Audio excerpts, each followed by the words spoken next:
Today जी के programme में आपका स्वागत है। सबसे पहले पिछले एपिसोड के अभ्यास प्रश्न को देखते हैं। वर्ल्ड प्रेस फ्रीडम डे कब मनाया जाता है?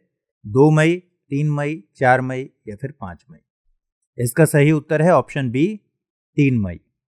3 मई को वर्ल्ड प्रेस फ्रीडम डे दुनिया भर में मनाया जाता है। 2020 के लिए वर्ल्ड प्रेस फ्रीडम डे की थीम थी जर्नलिज्म विदाउट फियर और फेवर। इस साल के वर्ल्ड प्रेस फ्रीडम डे के लिए नीदरलैंड मेजबान देश था। यूनेस्को और नीदरलैंड ने हेग में वर्ल्ड फोरम पर 22 से 24 अप्रैल तक सम्मेलन के आयोजन की योजना बनाई थी। संयुक्त राष्ट्र महासभा द्वारा दिसंबर 1993 में विश्व प्रेस स्वतंत्रता दिवस को मनाने की घोषणा की गई थी। इस तरह सही उत्तर है ऑप्शन बी। आज के सेशन का पहला सवाल लेते हैं। हाल ही में किसने एक अल्ट्रा वायलेट डिसइंफेक्शन टावर को विकसित किया है? इसरो, डीआरडीओ, नासा, आईसीएमआर? सही उत्तर है डीआरडीओ। डीआरडीओ यानी defence research and development organisation ने हाल ही में एक अल्ट्रा वायलेट डिसइंफेक्शन टावर विकसित किया है। इसका नाम यूवी ब्लास्टर रखा गया है। इसे दिल्ली स्थित डीआरडीओ की प्रयोगशाला laser science and technology centre ने गुरुग्राम स्थित new age instruments and materials private limited नामक कंपनी के साथ मिलकर बनाया। आपको बता दें कि इस टावर को हाई इन्फेक्शन प्रोन एरियाज में तेजी से और केमिकल फ्री डिसइंफेक्शन के लिए विकसित किया गया है। यूवी ब्लास्टर का उपयोग ऑफिस, लैब्स इत्यादि में रखे गए कंप्यूटर और अन्य इलेक्ट्रॉनिक उत्पादों को रासायनिक विधि के जरिए डिसइंफेक्ट करने के लिए किया जाता है। साथ ही airport, shopping malls, metro, hotel, factory और ऑफिस जैसे जगहों पर जहां लोगों की अधिक आवाजाही होती है, इसका इस्तेमाल किया जा सकता है। तो इस तरह इस प्रश्न का सही जवाब है ऑप्शन बी, डीआरडीओ। अगला सवाल है, निम्नलिखित में से किस राज्य में सरिस्का टाइगर रिजर्व स्थित है? राजस्थान, गुजरात, मध्य प्रदेश या फिर हरियाणा? पर्यटन मंत्रालय ने हाल ही में देखो अपना देश सीरीज के अंतर्गत डेस्टिनेशन सरिस्का टाइगर रिजर्व शीर्षक से 13वें वेबिनार का आयोजन किया। इस वेबिनार सीरीज का मकसद भारत के विभिन्न पर्यटन स्थलों के बारे में जागरूकता पैदा करना और उसे बढ़ावा देना है।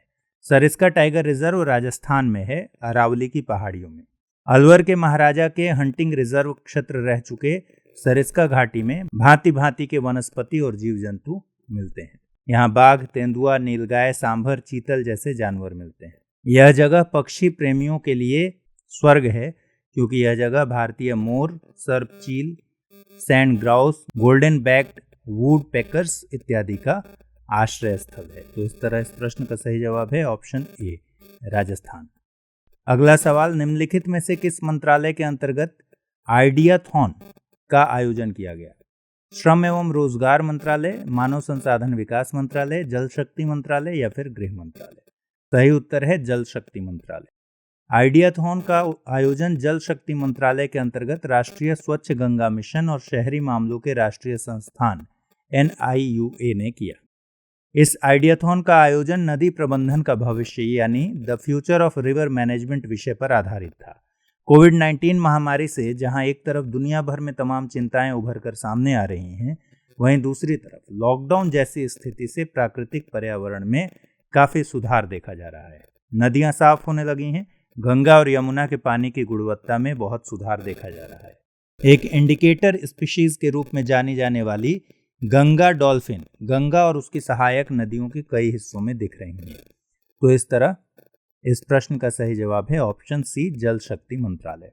अगला सवाल, हाल ही में किस राज्य ने शहरी इलाकों के लिए मुख्यमंत्री शहरी रोजगार गारंटी योजना नामक एक रोजगार योजना को शुरू करने का निर्णय लिया है? राजस्थान, बिहार, उत्तराखंड, हिमाचल प्रदेश? सही उत्तर है हिमाचल प्रदेश। हिमाचल प्रदेश की सरकार ने शहरी इलाकों के लिए एक रोजगार योजना को शुरू करने का निर्णय लिया है। योजना का नाम है मुख्यमंत्री शहरी रोजगार गारंटी योजना। योजना के तहत शहरी क्षेत्रों में रहने वाले लोगों को कम से कम 120 दिनों का रोजगार मुहैया कराया जाएगा और जरूरत पड़ने पर उनके कौशल विकास के लिए प्रशिक्षण भी दिया जाएगा। तो इस तरह डी ऑप्शन इसका सही उत्तर है। अगला सवाल, किस मंत्रालय ने प्रोफेसर BB लाल इंडिया रीडिस्कवर्ड नामक ई बुक का विमोचन किया है? संस्कृति मंत्रालय, खान मंत्रालय, गृह मंत्रालय या फिर कोयला मंत्रालय? सही उत्तर है संस्कृति मंत्रालय। बीते दिनों केंद्रीय संस्कृति मंत्री प्रहलाद सिंह पटेल ने प्रोफेसर बीबी लाल इंडिया रीडिस्कवर्ड नामक ई बुक का विमोचन किया। इसका आयोजन महान आर्कियोलॉजिस्ट प्रोफेसर बीबी लाल के जन्म शताब्दी वर्ष के अवसर पर किया गया। प्रोफेसर लाल का जन्म 2 मई 1921 को उत्तर प्रदेश के झांसी जिले में हुआ था। प्रोफेसर लाल को वर्ष 2000 में पद्म भूषण पुरस्कार से सम्मानित किया गया था। 1968 से 1972 तक वे आर्कियोलॉजिकल सर्वे ऑफ इंडिया यानी ASI के महानिदेशक भी रहे। साथ ही उन्होंने यूनेस्को की विभिन्न समितियों में भी काम किया है। तो इस तरह इस प्रश्न का सही जवाब है ऑप्शन ए, संस्कृति मंत्रालय। चलिए अब आगे के सवालों को देखते हैं। छठा सवाल, 1857 की क्रांति में अहम भूमिका निभाने वाले किस व्यक्ति को डंका शाह के नाम से जाना जाता है? शाहमल, मौलवी अहमदुल्ला शाह, बहादुर शाह जफर, वाजिद अली शाह। सही उत्तर है मौलवी अहमदुल्ला शाह। मौलवी अहमदुल्ला शाह 1857 के विद्रोह में भूमिका निभाने वाले प्रमुख व्यक्ति थे। हैदराबाद से शिक्षा प्राप्त शाह काफी कम उम्र में ही उपदेशक बन गए थे। 1856 में वे अंग्रेजों के खिलाफ जिहाद का प्रचार करने के साथ साथ लोगों को विद्रोह के लिए तैयार करने की दिशा में गांव-गांव घूमे। वे एक पालकी में बैठकर चलते थे। पालकी के आगे आगे ढोल और पीछे उनके समर्थक होते थे, इसीलिए लोग उन्हें डंका शाह के नाम से बुलाने लगे।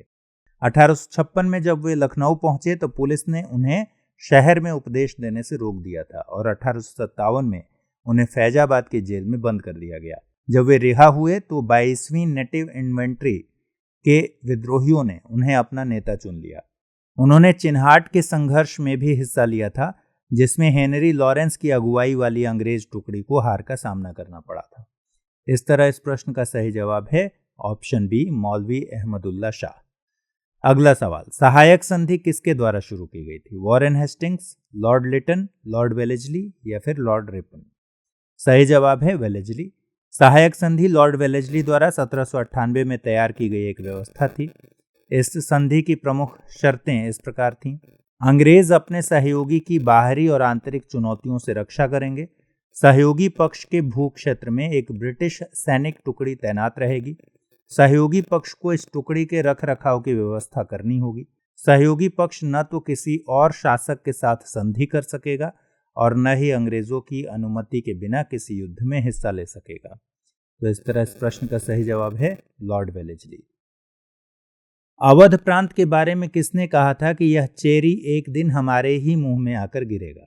Lord Cornwallis, Lord Ellenborough, Lord Canning या फिर लॉर्ड डलहौजी?